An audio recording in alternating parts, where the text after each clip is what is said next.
Hi everyone, I'm Katrina, and yes, I am wearing the same thing that I was wearing in yesterday's video, and will also be wearing in tomorrow's video, the joys of pre-filming. But today I'm going to be going through all of the books that I read in the month of March and sharing my opinions of those books as well. So I did participate in one readathon this month, and that was the Read-O-Rama. In total, I ended up reading 4 books this month, and let's jump straight into it. The Silent Invasion by James Bradley. This book follows 16-year-old Callie, whose younger sister Grace is changing. And by that I mean she has been infected by these spores that have come from space, and after someone's been infected, they go through this changing period and eventually become part of this alien intelligence. When someone has become infected, they are quarantined, and you don't ever hear from them again. So Callie takes Grace and she flees. She decides to escape to the zone in order to avoid running into the quarantine, and that is pretty much what is happening in this book. This one I think probably could have benefited from being a little bit longer, I think. I had a bit of trouble kind of connecting with the main characters and really getting invested in the story. So I think that if we had a little bit more time with the characters, I would have been able to establish that connection. There is also a romantic interest in here, and from when they meet, it doesn't really feel like anything's happening between the two, and then all of a sudden there's this kind of shift, and it's very kind of insta-lovey from that point. So I did have a bit of an issue with that. In saying that, the ending of this book has me really intrigued. More questions are raised, and I feel like because of that, this book kind of acts more as a setup to the rest of the series. So I'm hoping that things do escalate and all of my questions are answered in later books. So I'm really interested in seeing what does happen in the next book, and I think it's going to be a little while till we get to that stage since this book has only just come out. But overall, I ended up giving this one a 3 out of 5 stars. Next, we have Heartless by Marissa Meyer. I ended up listening to this on audiobook, and I think that I probably enjoyed listening to it more than if I had ended up reading this book physically. I think the narrator did a really wonderful job. The way she managed to do the different voices and really distinguish all of the characters,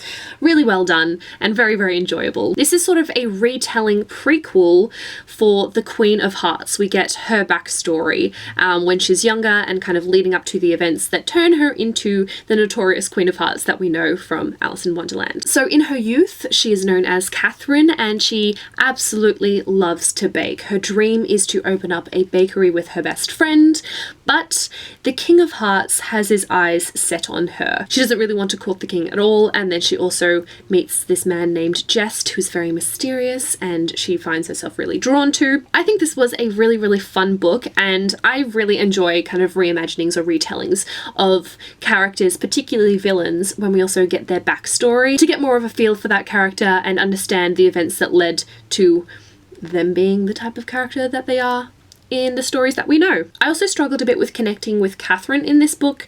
I didn't have much of a problem with her, but I didn't really find myself drawn to her character either. I also didn't really have any strong feelings about the romantic relationship. The two of them together were quite cute, but in saying that, for me personally, I would have enjoyed the romance more if it had been more kind of really subtle and sly flirtations and this sexual tension under the surface. It didn't really feel that way to me, and I would have kind of preferred that, but that's just like my preference here. But yeah, overall, quite fun. I gave it a 3.5 out of 5 stars. I also read Raelia by Lynette Noni. This is the sequel to Akane, and in the first book, Akane, we follow Alex Jennings as she opens a door that literally takes her into another world. There she finds herself at Akane Academy, which is kind of like a school for the gifted, and the only person who's able to return her home has gone missing. So whilst hoping to track him down, she's also learning all the things at Akane Academy. This series is just a lot of fun. I loved diving back into the world of Akane again and meeting all the new characters that we have in here. There's some that I was just immediately drawn to and fell in love with pretty much from the get-go. I don't want to say too much more just because I don't want to spoil the first book for you, but I just really enjoyed seeing Alex progress and grow more as a character, and I adored getting to follow along her journey alongside her best friends again. I just really loved like the friendship group that Alex has. I ended up giving this one a 4 out of 5 stars, and I will be doing a full book review of this one, going a little more in depth of my thoughts of this. So I'll be posting that review later on this month. The last book that I'm going to be talking about today is The Wrath in the Dawn by René Ahdieh, and this is a kind of retelling of 1001 Nights. The Caliph of Khorasan, named Khalid, each night he takes home a new bride, and come morning she is dead with a silver cord around her throat. Then we have Shazi, who volunteers to be one of his brides, and in doing so she's hoping to get revenge for the fact that her best friend was killed because she was one of the Caliph's murdered brides. But upon entering the palace, she starts to realize that things aren't really quite what they seem. I absolutely fell into this story and didn't want to stop reading it. And while reading this book, I was just really enjoying the experience of reading, and there was just that kind of spark with a book that I haven't felt in a really long time. Like, I've read a lot of books that I've really enjoyed, but it's been a few months since I've kind of had that spark where I was just so invested in a story and just wanted to continue reading until I finished it.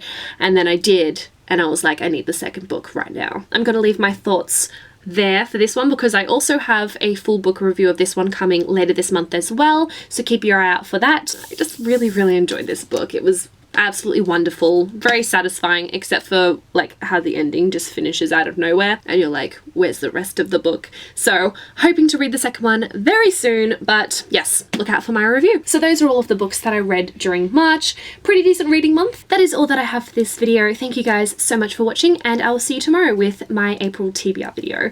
Until then, I'll talk to you guys in the comments. Bye!